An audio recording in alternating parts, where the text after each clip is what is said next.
This is Jacob. Sophia and I are once again teaming up to finish our series on homosexuality in the Abrahamic tradition. In this final installment, we will talk about Islam.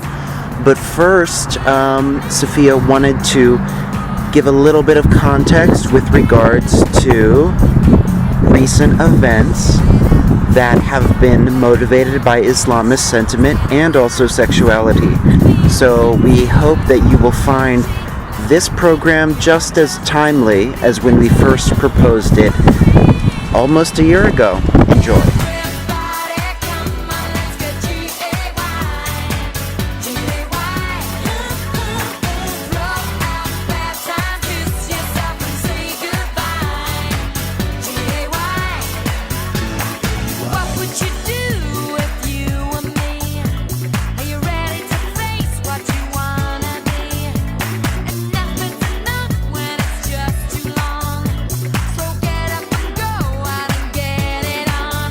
So we didn't write it with the shooting in mind, but I think that it is important to mention that.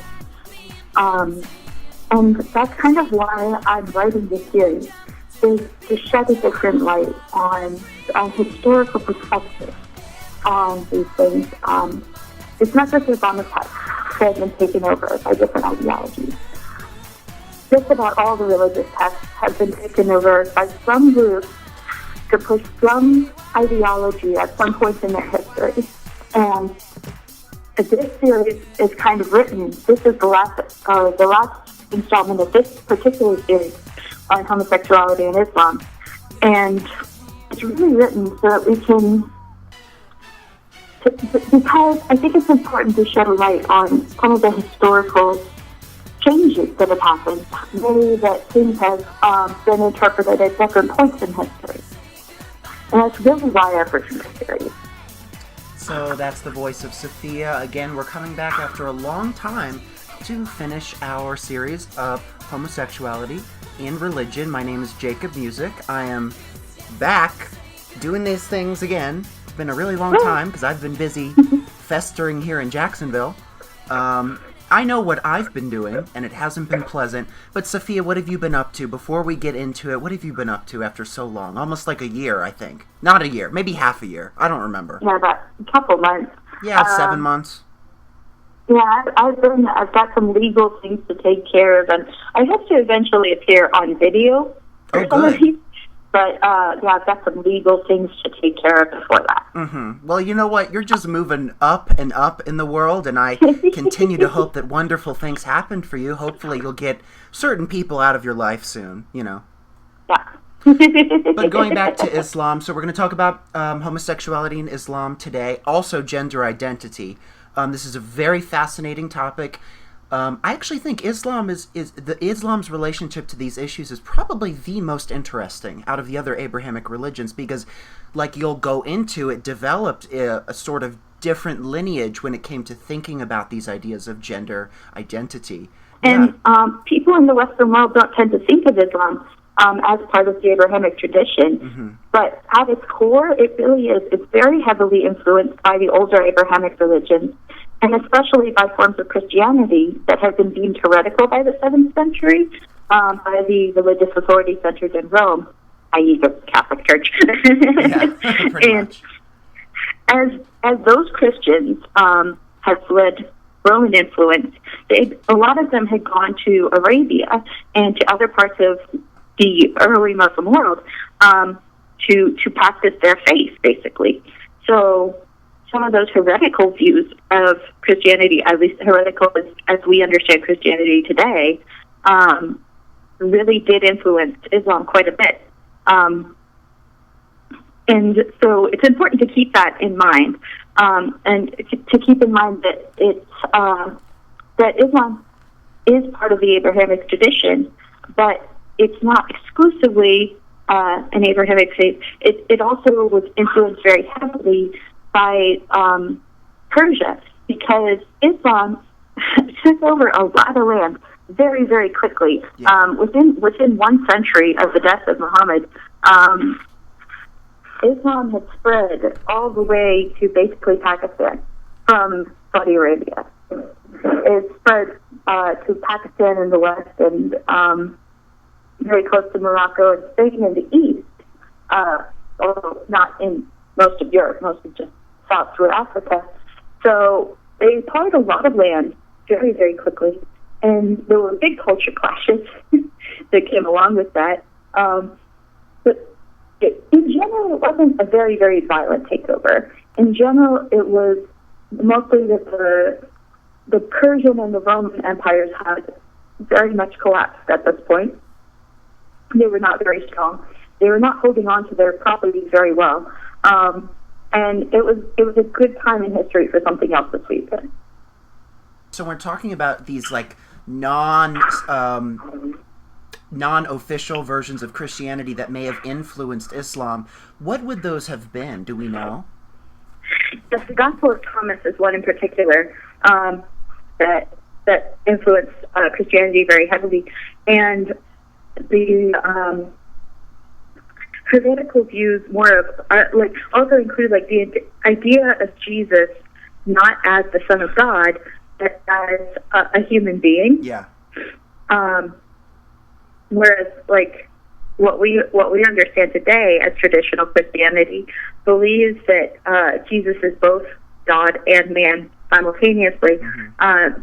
There were heretical views that viewed him as only partially human or only partially God, and the ones that viewed him as a messenger of God, but not necessarily God himself, were very heavy in Arabia. So talk a little bit about homosexuality and gender identity in Islam. It's important to keep in mind when we're discussing this that while Islam is part of the Abrahamic tradition, it wasn't as heavily influenced by the Roman ideas of gender and sexuality. So Rome had a very strict gender and sexual binary when it came to relationships and stuff. But outside of that Roman-based binary is Arabia, and their views on sexuality and gender identity are the gender and sexual identity politics are very much mixed, and it's a good look at how culture influences these things. Yes. So the following statement is going to sound very strange to people who have grown up inside a culture with this binary, but I'm going to go into a lot more detail on it. I'm going to explain it more. But historically, in Islam, homosexual intercourse could only occur between two heterosexual men.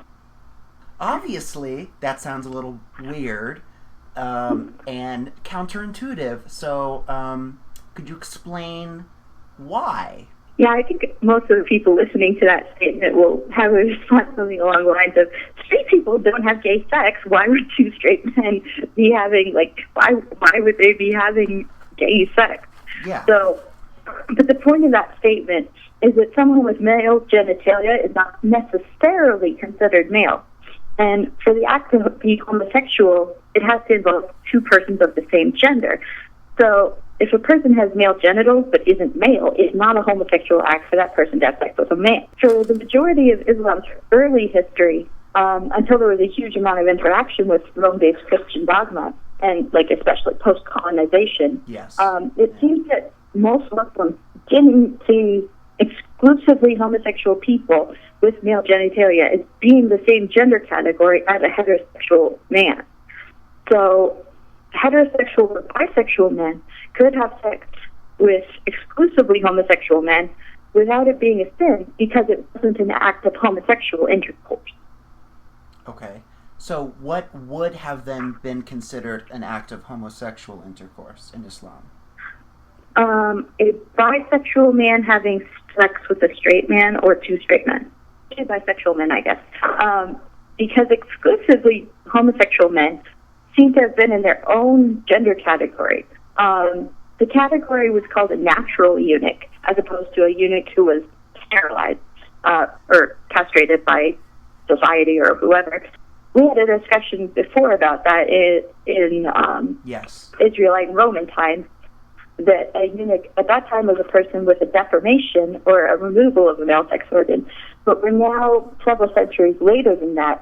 The texts I'm going to be talking about are mostly written in the 7th to 9th century CE, approximately. And they were written in what is known today as the Muslim world. So in these texts, a eunuch means anyone who isn't able to achieve an erection around a woman. Okay. So that could be caused by damage to the sex organ, or because the person was homosexual, or in some cases it could be a boy who hasn't hit puberty, although this is usually a separate category. So do those do those still exist? Do they have a continuity in Islamic society today? In some parts of the Muslim world, they do. In a lot of places, it can be very hard to find out what's going on in the inside because of the death penalty. Yes. Okay. So it's very hard to get information about stuff in Saudi Arabia, for example. But in Pakistan, if you look up why are there so many transsexual women in Pakistan, you'll find a lot of articles about the fact that about 10% of their population, their male population, is transex, or quote unquote male population is living as transsexual women. Very interesting. And that's a very, very high amount. That's an extremely high amount, yes. Yes. So it's much more likely that most of them are gay men and are not actually what we would consider... Or in a Western context would be gay men. Yeah. Okay. What in a Western context would be gay men, but they live as women. Very interesting. So when we're talking about Islamic law, it comes from a few sources. The first is the Quran, which is the holy book of Islam. The second is the Hadith, which are the sayings about the life of Muhammad. And the third is the consensus of the scholars, which is often called the ulama. And all three sources recognize exclusively homosexual men as the category separate from heterosexual men, with either the title of eunuchs or by the description as unable to perform sexually with women. So in Islam, women need to observe stricter modesty, like hijab, around men who are a potential marriage partner for them, than with a man who isn't a potential marriage partner. So in the Quran, chapter 24, verse 31, it lists natural eunuchs as male attendants having no physical desire or skill. The word in Arabic has both meanings of desire and skill. So it lists these natural eunuchs with a woman's close family and with small children as men she doesn't need to observe strict modesty around. So the hadith collections of Bukhari and Muslim are the two main sources of hadith that are considered authentic. Both indicate that there was a servant, both Bukhari and Muslim talk about a servant who was assumed to be a natural eunuch or not a possessor of the desire or skill because he was effeminate, and he was in the service of Salema, who was a wife of Muhammad. So one day this slave unexpectedly made a sexual comment about a woman. What that comment was isn't very clear. It seems to involve an idiom. Okay. That doesn't translate very well. But it's obviously a sexual comment. He was no longer allowed to be around Salema in private and she had to observe hijab around him because he was now known to be a possessor of the desire. Yes. Whereas before it was assumed that he didn't. So this would not be possible with someone who was castrated. If it was just a matter of being castrated, you could check that. You know. So this had to be a matter of his behavior being the indicator.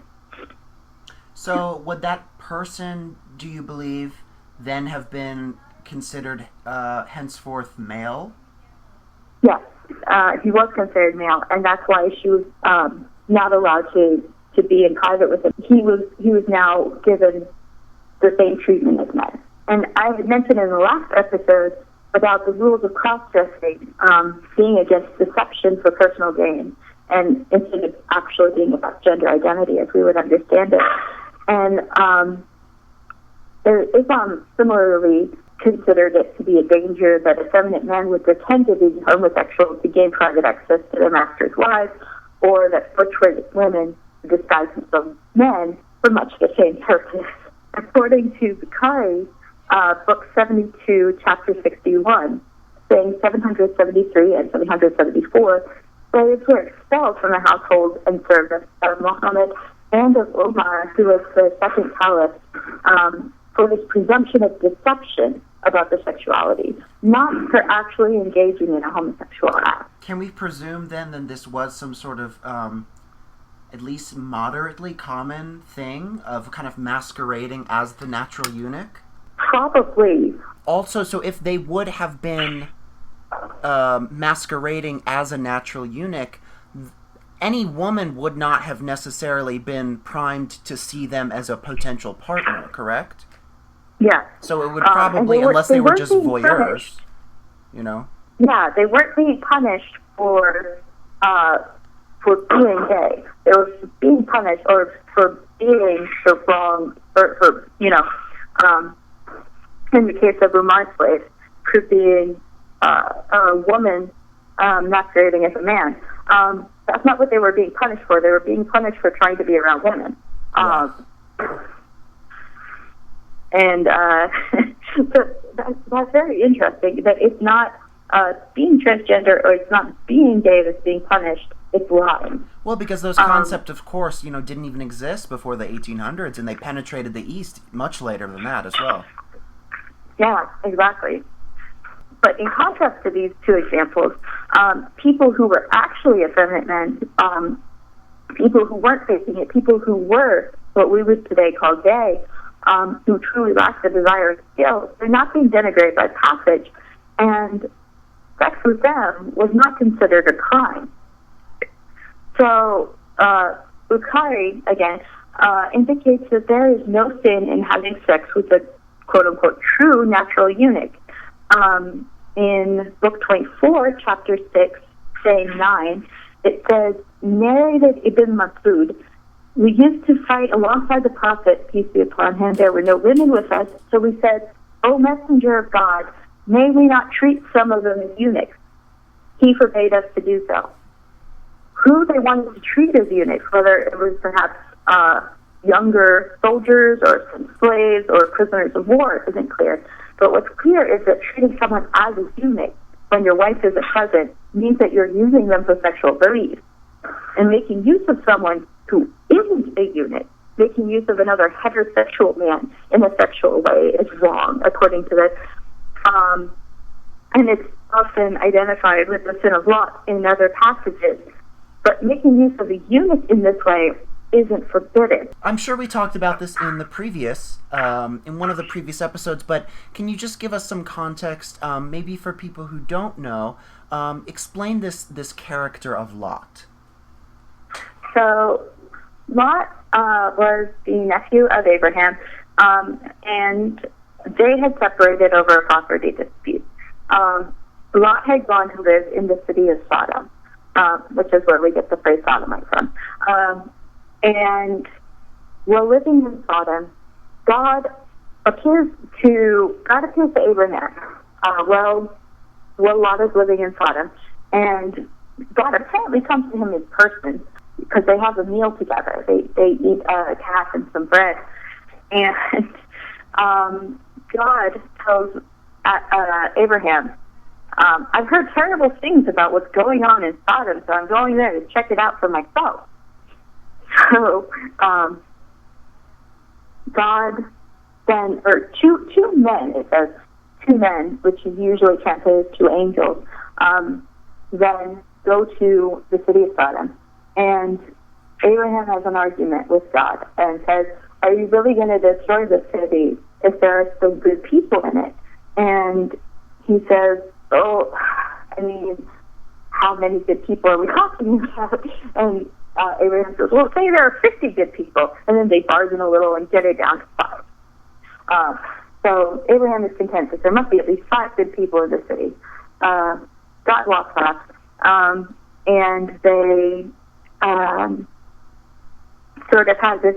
These two men then go to Sodom, and Lot is sitting at the gate. He finds them, and he says, "Oh, where are you staying tonight?" And they said, "Oh, we don't have a place. We were thinking we'd just stay out here in the town square." And he says, "Oh no, don't do that. Come to my house." So we've got some Eastern hospitality going on here. And so he takes them into his house. But the men of the city come to surround the house and ask to see these two men. And they say, basically because we want to rape them. And Lot says, "Oh, don't do that. Here, have my daughters instead." Which I believe that in this context, blind doesn't mean they lost their sight. I think it's more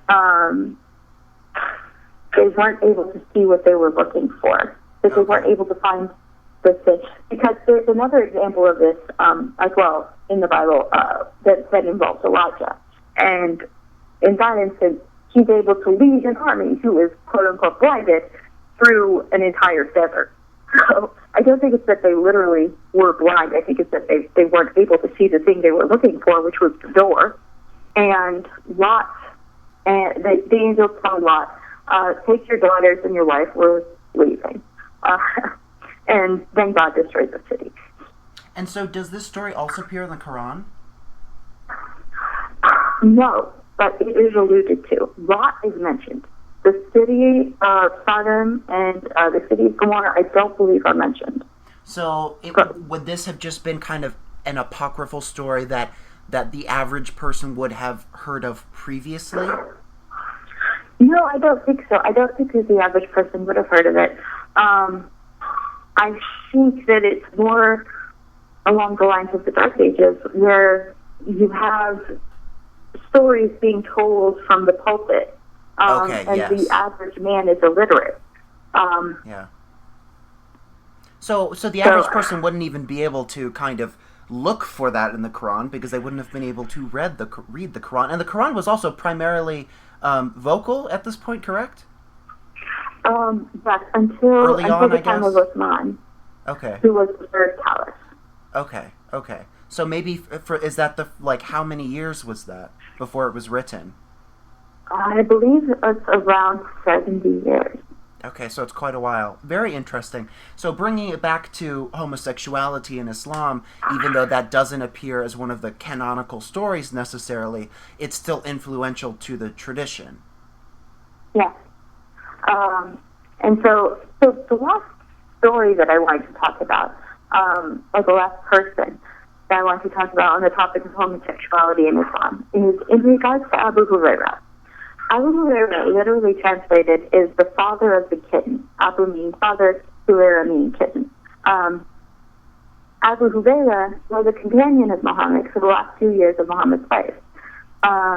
And he is credited with having narrated over 5,000 hadiths, which makes him a very prolific narrator.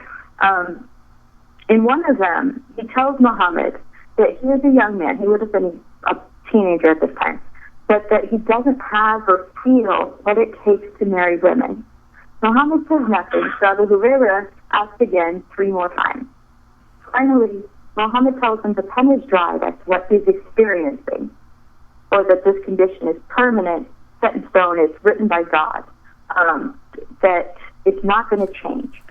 And this negates the possibility that he meant that not having what it takes to marry women means that he didn't have the money to pay a dowry, because that's not a permanent condition. So Muhammad tells him that the pen is dried, and so to be a eunuch or to let it be. Now, as I already said, being a eunuch doesn't necessarily mean the removal of the sex organ at this point in history. In the context where eunuchs are clearly being used as passive sexual partners, it probably means for him to be a passive sexual partner for other men. So the options Muhammad gives to Abu Hurairah are to be a eunuch or to let it be, to live a life of celibacy. So Abrahamic, it should be noted, is never said to have taken a wife or have had any children, even by a concubine or by a slave. So he probably did either live a life of total celibacy or he had exclusively male sexual partners. Very interesting. How often is this figure discussed today? Very rarely. Even when people are talking about hadiths by him, the Shia don't like him. He is considered to be a very controversial figure, but there's no reason given as to why. Really? So is it some sort of a subliminal, unsaid taboo? It seems to be, yes, but you don't really talk about Abu Hurairah that much. So most of the time, if you look it up, most of the mentions of him are about his homosexuality and are modern discussions about homosexuality. But he does have his own Wikipedia page. So is he not so you wouldn't say he's necessarily seen as an influential figure in the development of Islam today? No, that's not exactly true, because as a narrator of so many hadiths, about 5,000 hadiths, give or take, his words do carry a lot of weight in Islam, because hadiths are the second main source of law in Islam. They are the second largest source of Islamic law, or the second most important. So that he narrated so many hadiths about so many subjects means that his hadiths are often quoted in religious rulings. But the part about him is not usually brought up. So, in a sense that he is, in fact, his words are very influential, but he as a figure is somewhat invisible in the tradition. Yeah. Do you believe that it is intentional that he is not discussed as a person? I think it is. I think it's likely because of his sexuality that he's not really talked about that much. Do you think, especially more conservative Muslims, but do you think Muslims may take Abu Hurairah's appearance in their scripture as potentially referencing homosexuality? Do you think they take that as a blot on their tradition? Are they ashamed of it, do you think? A lot of people probably either are or haven't read about it, haven't thought about it, haven't done the research. Like even today, now that we have reading like literacy, a lot of people haven't gone back to read the text. Yeah, absolutely. And so there would be more reliance on maybe what's coming from the pulpit, which is something you alluded to earlier. Yes, and that's really why I wanted to do this series. There wasn't a sense of being of a divergent gender was necessarily a bad thing, and there seems to have been much greater acceptance of what we would consider gay or male-on-male intercourse, because it wasn't considered gay in every circumstance, gender and sexuality in Islam. I wanted to turn to the topic of gender reassignment surgery for a second. The Talmud, which is a Jewish religious text, says that it is murder to perform surgery that is not medically necessary on a man's genitals or to remove them. But when you read that, think about the time when this was written.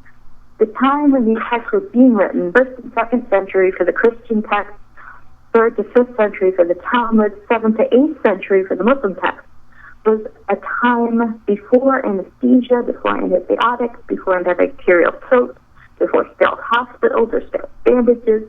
In that era, surgery was, this is the last hope we have to save your life so that you can live long enough to get your air and your will in order. When you think about that, when you think about these statements in the light of that, it's very obvious that they meant cosmetic surgery on the genitals as murder in a very literal way. And it wasn't to them a mystical or a spiritual truth. An optional surgery would be literally murder. because the person would probably die from an infection after the surgery, Absolutely. if not from bleeding or from shock during the surgery. And that's why I believe it's disrespectful to those authors and to their intelligence and to their values to quote the statements they made on the topic of medicine as a basis to deny people rights today. I don't believe that they'd say that gender reassignment surgery was murder if they were alive today, because we do have all this modern medicine makes it extremely safe. And indeed, modern Shiite Muslim religious authorities don't consider it a crime to have such a surgery, and as a result, they're legal and they're freely available in Iran. And so in Pakistan, which is a predominantly Sunni country, there's a recognition, legal recognition, as I was saying earlier, of third gender on identity cards, which is used mainly for hijra, who are not necessarily transgender women. These are the women I was talking about earlier. They're not necessarily transgender women as we would understand it. Most of them are probably effeminate men who have no desire for sex with women, more in line with what we in the West would call homosexual men. So I think listening to your words, Sophia, I think an American would say, what are you talking about? This cannot possibly be true about gender reassignment surgery being available in Iran. We all know Iran is anti-gay. It is actually, the surgery is often given to homosexual men in Iran as an alternative to being executed. And this is, it kind of makes sense too of Ahmadinejad's statement, we have no gays in Iran, that made so many waves not that long ago. It's not that he doesn't believe there are men having sex with men, it's that he doesn't believe that any of those men are gay. You know? Yeah, absolutely. Because he doesn't believe that some of them are really men. Yeah, exactly. So he doesn't consider it gay sex. Yeah. So, and I noticed a lot of like even educated liberals who just don't bother to look beyond kind of the headline, because if you see just that quote, it's laughable and people were talking about it and making fun of it. Obviously, it's not true. Well, through this different perspective, you know, he really does believe that, and many people do, because they wouldn't necessarily recognize people as engaging in male and male sex as at least half of them as men at all. As gay, yeah. And so it's a very interesting thing how much Roman views of gender and of sexuality have influenced us in the West. Yes. And our approach to these things, you know, it really is very fascinating to me. What exactly do you think would be the view then? Do they believe that if a person who is a passive recipient of male-on-male sex is not male, is not truly a man, do they believe that there is some inner essence that is actually female and that nature was mistaken, or what would be the conception around that? I don't think that they even stop to think about is like what is the cause of this? Is God responsible for this or any of that? They just see it as, you know, natural that, oh, this guy is, or this person isn't a guy. Male children, are not considered to be male until after puberty. So it's not necessarily considered a terrible thing. You know, it's just, oh, this person never developed maleness, quote unquote. Yes. So it would be seen more as an exclusively natural phenomenon. Yeah. See, I think that's very different from a Roman or a Western conception. Maybe would view it more in terms of like, you know, that God is involved, that someone has either, in the fundamentalist Christian perspective, someone has turned away from God and toward sin, and that's why they are engaging in these things, or that, or would view it as more than just nature. Yeah. It's kind of nature made a mistake, or, you know, is God maybe making mistakes and giving people the wrong gendered bodies? doesn't seem to be an issue that really occurs. And in Iran, I was saying that the gender change for sex reassignment surgery is very common, and it tends to be given to gay men because, or what we would consider gay men, because the thinking is, you're not able to have sex with women, you want to have sex with men, therefore you must be a woman. And so you said that was offered as an alternative to execution? Yes. And that is the alternative, is state-sanctioned? Gender reassignment. Okay. And so does that kind of come about when someone is caught engaging in homosexual contact and then they are brought before a legal authority? Yes, exactly. That seems to be the case. Until very recently, like this last year, so we haven't really been able to get much information out of Iran. From everything that I have read, that does seem to be the case, yes. And so how common are executions in Iran due to homosexual conduct? Very rare. You have to be a quote unquote repeat offender. Okay. So if it was just like your first time being discovered, what do you think would happen? It depends on your age and the other participants. Okay. And so the gender reassignment surgery would be more of an option if you were, like you said, a repeat offender. Yeah. Like kind of if you fail to become more secretive. It sounds like. Yeah. And so what is the Islamic precedent for execution for repeat offenders of homosexuality? It doesn't seem historically to have been carried out. ISIS, as we know, is doing it now. But until very recently, it doesn't seem to have been carried out. And in fact, there were many princes in the different Muslim empires, including Mughal Empire, that were gay. And they were very open about the fact that they were having sex with men. Okay, very interesting. So did that lower their standing somewhat? No, they still could have been regarded as princes. They just didn't become leaders because they didn't have offspring, or if they did become leaders, they didn't become founders of dynasties. And as long as they were the active, quote-unquote, partner, yeah. They were still considered male. So in a sense, what you would be arguing is that this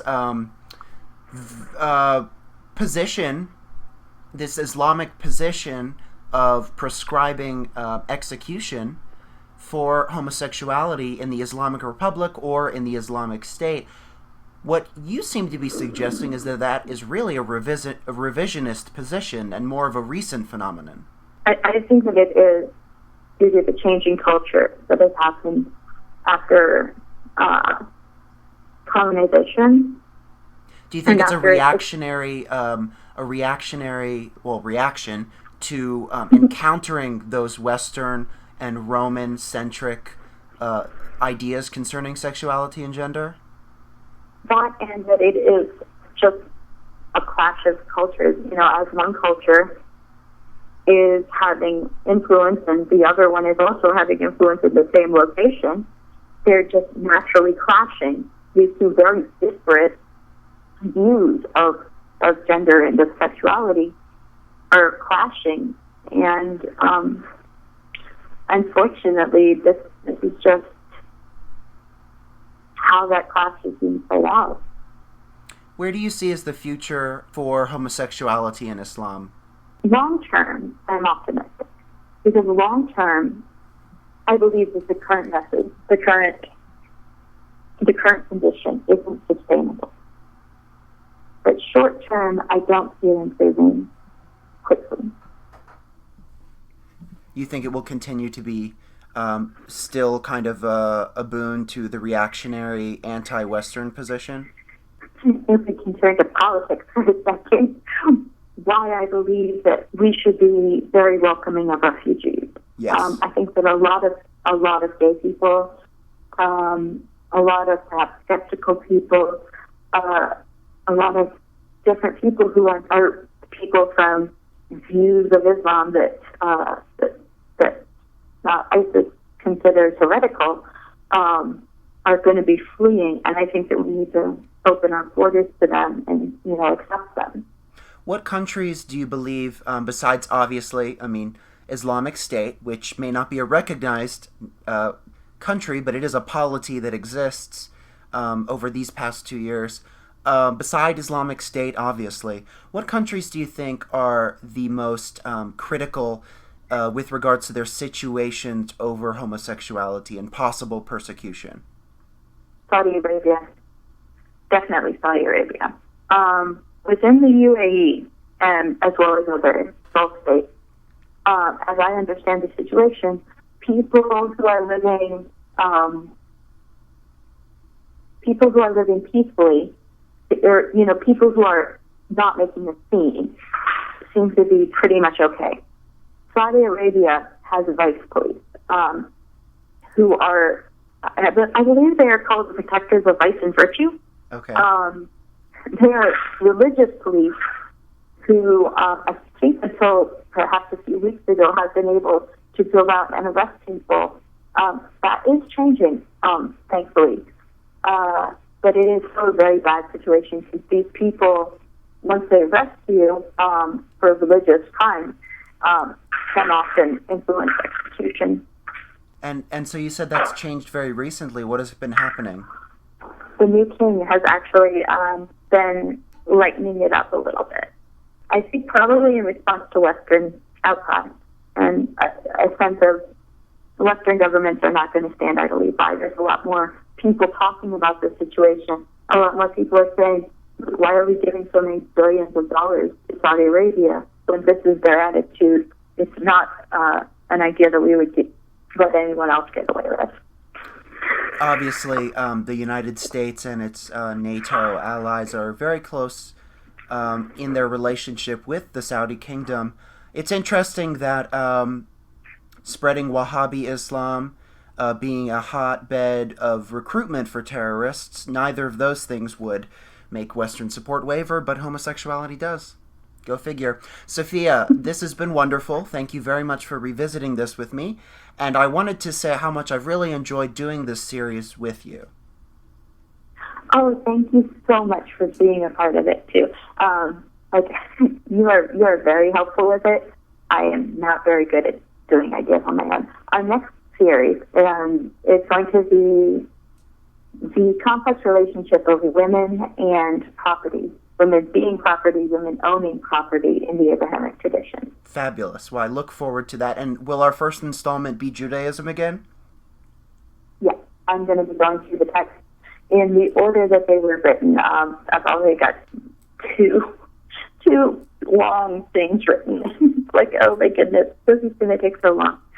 Well, you know what? That's totally fine. Sophia, thank you so much. Are there any social media or other outlets of yours which you would like people to be aware of?